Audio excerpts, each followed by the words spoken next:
customer voice initiatives. How are you, Dana? Hi, hello. Great to Hi. be here. All right. You able to see my screen okay? Yep, perfect. Okay, perfect. All right. Well, thank you for having me. And this is going to be a little bit different than I guess what some of the other kind of presentations and what you've heard, something new that I'm talking about today. And my name is Dana Alvarenga. I'm the Director of Customer Experience at SlapFive.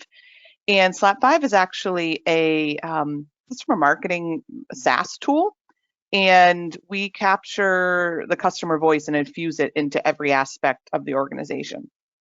And kind of one thing to touch upon is really customers want to hear experiences from other customers. They don't want to hear the typical kind of marketing sales messaging. So with that being said, I'm here to talk a little bit about what customer voice is and how customer voice could be put to use as a metric, especially within the service desk. And customer voice covers everything from um, audio, video, and text. So it's not just voice of someone speaking. So it can be all of that. And we define customer voice as customer content as well. And it can be captured in various ways. If it's over the phone, via a recorded meeting on GoToMeeting or Zoom. And with our product, we actually capture the customer voice either um, over the computer or over someone's phone, and then it's managed in that format of either audio, video, or text, and then delivered back to be used onto your website or shared internally with other teams. So where does kind of service desk fit in there? And we always want to make sure that you're celebrating all the huge major milestones within the customer journey. So capturing customer voice, especially within someone signing on to a new product, finishing their onboarding, closing a support ticket. That's a huge place to be able to capture customer voice. Sometimes, dependent upon the industry, if it's a product, if it's a service, speaking to the service desk might be the only person or contact that the customer is having. So being able to gather as much feedback on there, how has their experience been just outside of the experience and the service you're delivering to them is really, really important. So that helps also support other internal metrics within the organization. Say there's a new product release happening, if it's a SaaS product, or there's a new service or solution that's being provided by the organization. Making sure while you're on the line, asking the customer, capturing that customer voice, how are they liking the new service they're being delivered, how they like the new feature of the product, getting that feedback, positive or negative, and capturing that and sharing it internally greatly helps product and marketing teams. The other piece too is following up with surveys. So I have a use case myself and other customers of mine that after a survey result comes back, a positive or a negative one, sending out a link or getting onto the phone of sending a link from the SlapFive tool, but also if you're on the line with a customer, and you see in their history that they've responded to a survey, positive or negative, ask them why. Ask them what made them come to that response. What else could you do to help with them? In capturing that real, authentic voice of the customer, or sending out that direct link for them to record themselves on a self-service is another option. So that real important thing there is not just doing the A to Z, what the customer was getting to the service desk for, but going above and beyond and making sure you're capturing additional feedback that could help the team internally and help other customers as well that may be in their position in the future.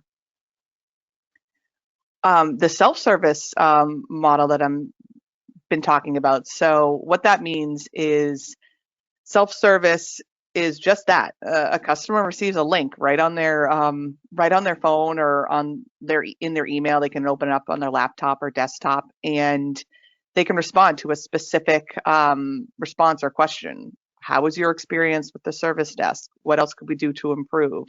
Maybe a customer is leaving. Why are you leaving us? Gathering that important, authentic feedback from the customer. When it's sent self-service, it takes away kind of that pressure when they're speaking to someone live as well. So having that data to report back on, also to be shared back with customers. Customers provide feedback all the time.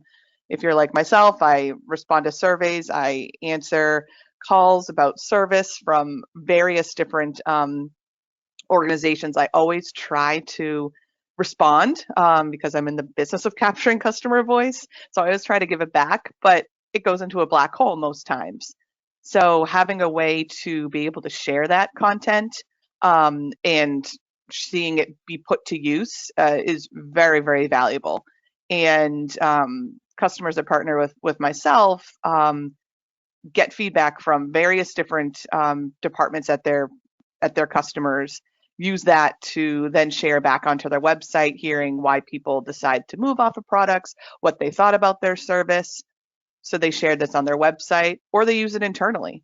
So a great example of one customer getting the voice of their customer internally.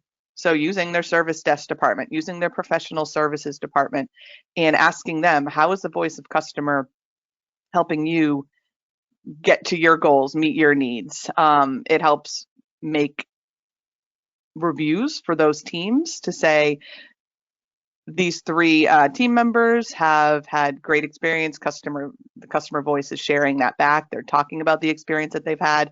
It's a true hard metric. The customer is saying the great experience that they had.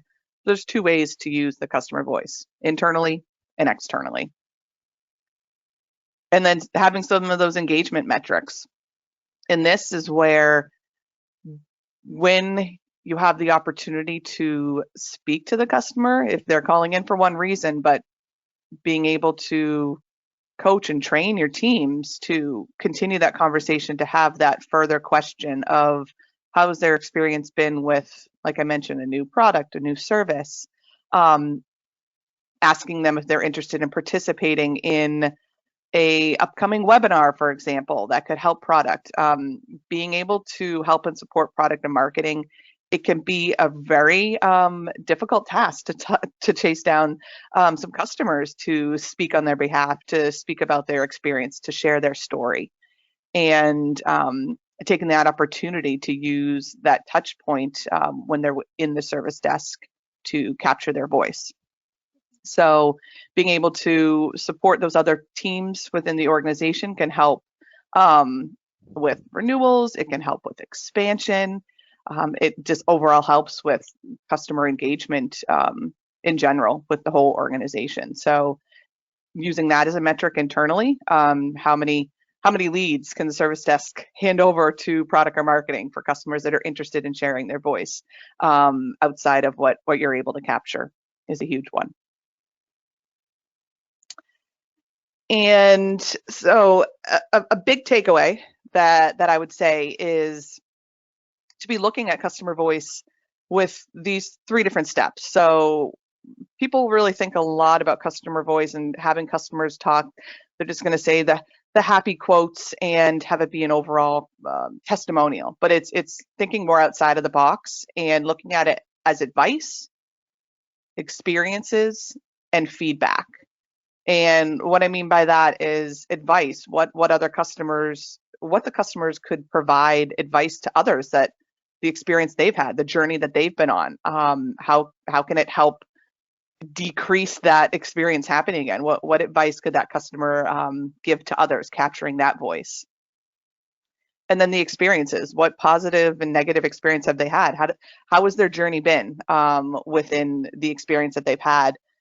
Coming into connection with the service desk, with the product, how they got to that portion in their customer journey, just understanding their full experience. A lot of organizations just get stuck with waiting till the customers hit a huge milestone or they're a big name to actually capture their customer voice. But it truly is really getting the experience of everyone, even the smaller customers that are coming in usually are the ones that need a little bit more help. They're the organizations that don't have as much internal support. So they may be calling in for IT support or service desk support more than normal. So being able to help those customers, and this is in that B2B space. This is also as well true in the B2C space. And we see that more and more with kind of those commercials and testimonials. So it's sharing the real life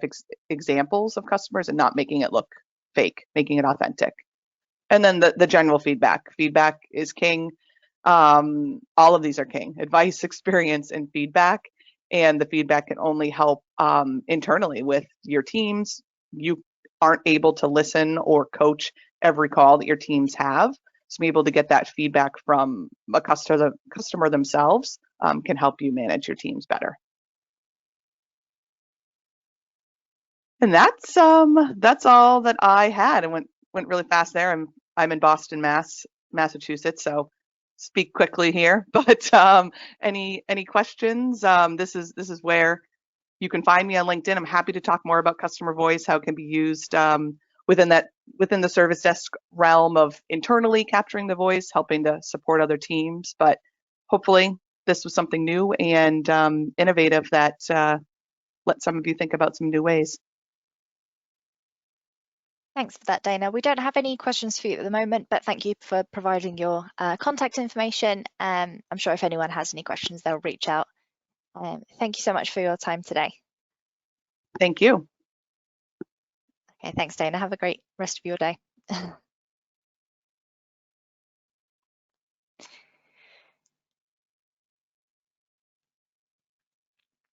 Okay, well, that is our entire schedule for today.